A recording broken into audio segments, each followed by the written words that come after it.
my name's Rob. Welcome to my cooking show. We are bored, we're quarantined, and we're going to try to figure this out. Today, we're making 3-ingredient bagels, which actually includes more like 6 ingredients, but that's just, So, first what we're going to do is we're going to whip up an egg. We're going to use that as an egg wash for the bagel. Then we're going to have measured out 2 cups of all-purpose flour, which goes into your dry ingredient bowl. We then take baking powder, which is baking powder, brand new, excited about it.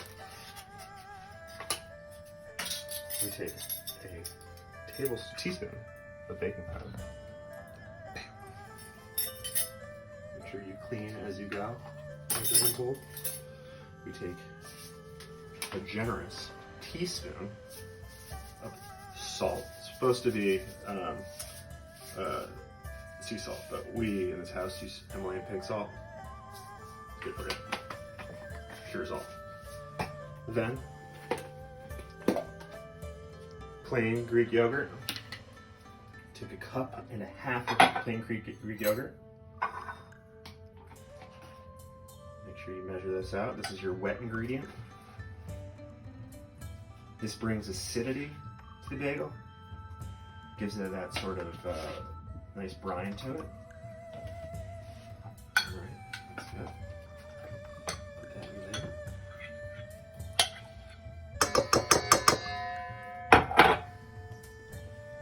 A little extra for you.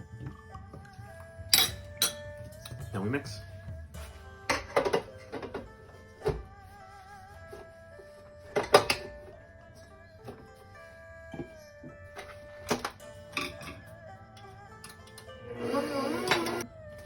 Oh, hey there, welcome back. So, once it's all been incorporated, move your bowl. So you have,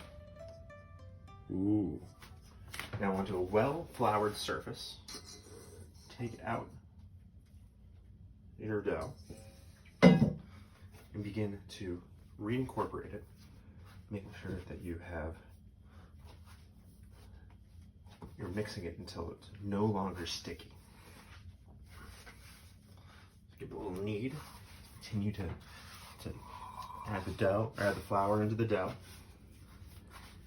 And then once you have completely made sure that it's no longer sticky, what you're going to do is you're going to split it into 6 equal slices.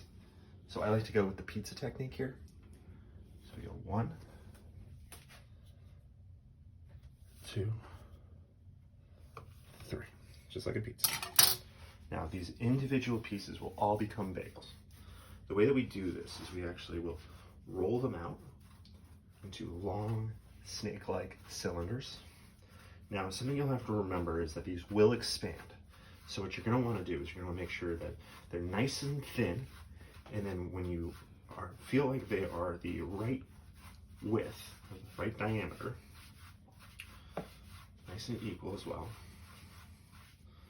you're going to take them and go end to end and then crimp them together.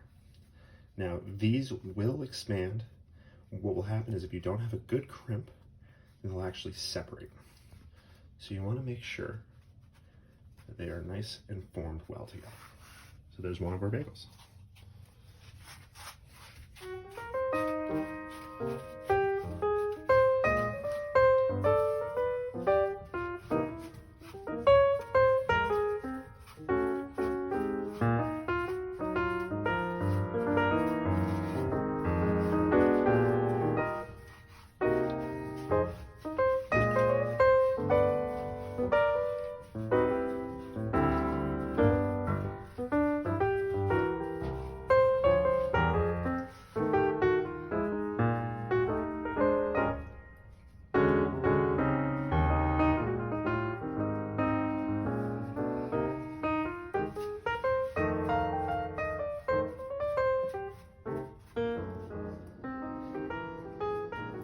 Oof, that was a lot of work, but it's all gonna be worth it.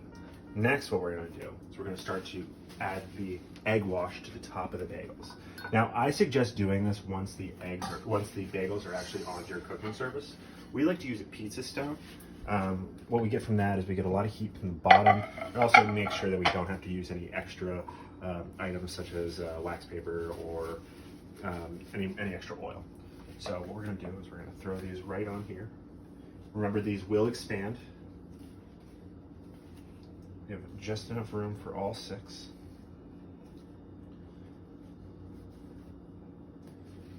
And then what we're going to do, since we don't have a brush, we make do with what we have. So we take a little bit of paper towel, we grab our egg wash,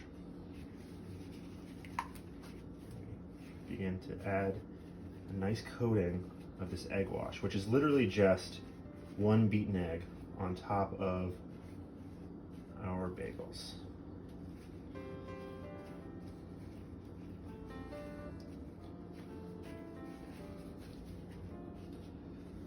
Make sure these all have a really nice even coating.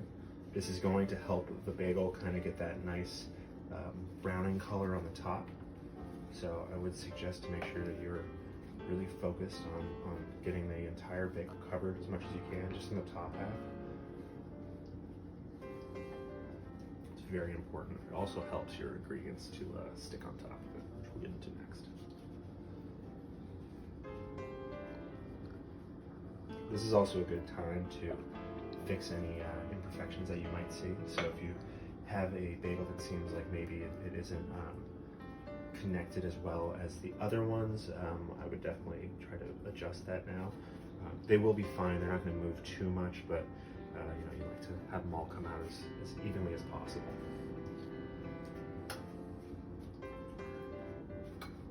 Now that these seem to be covered well, we're going to grab our seasoning, which we like to use everything but bagel seasoning from Trader Joe's, best out there. I think it's got a little bit of sea salt, garlic, onion, maybe some sesame seeds in there. Very good. So make sure you get a nice coating on all these. It's always a good idea to buy 3 of these when you go to the store.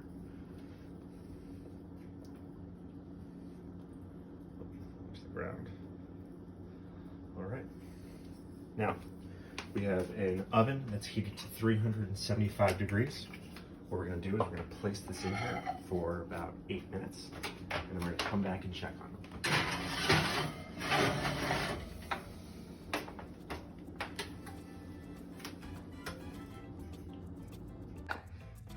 Welcome back. So first off, I just wanted to address something. This video is not sponsored by Sentitas, but we did buy about 8 bags of them. So if they would like to send us some merch. Anyway. Hashtag quarantine. Hashtag quarantine. Anyway, so back to our bagels. What we're gonna do now is we've hit the 8-minute mark. We're gonna rotate them and leave them in for about another 10. Goal of this is to make sure that if you have an oven that doesn't heat as evenly like ours does, you just wanna make sure that they're baked evenly all the way around. Oh, look at these.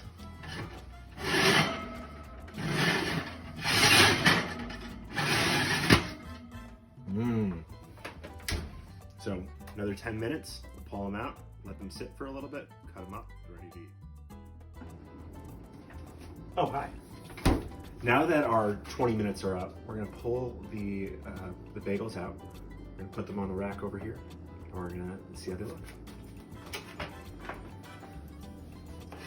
Oh, perfect. There we go.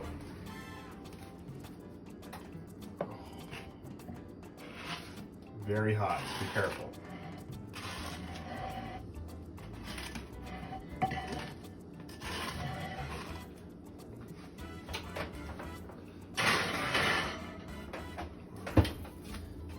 look at the bottom of these. Ooh, that looks perfect. Very, very hot. So we're gonna let these cool down for a little bit and then we're gonna cut into them. Now that you've had the opportunity to let your bagels cool down a little bit, we're gonna cut into the first one and see how they look.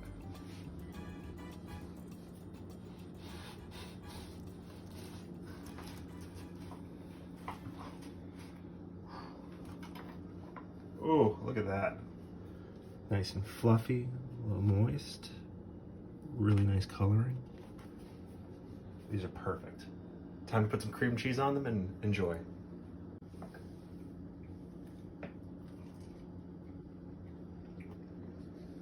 It's perfect.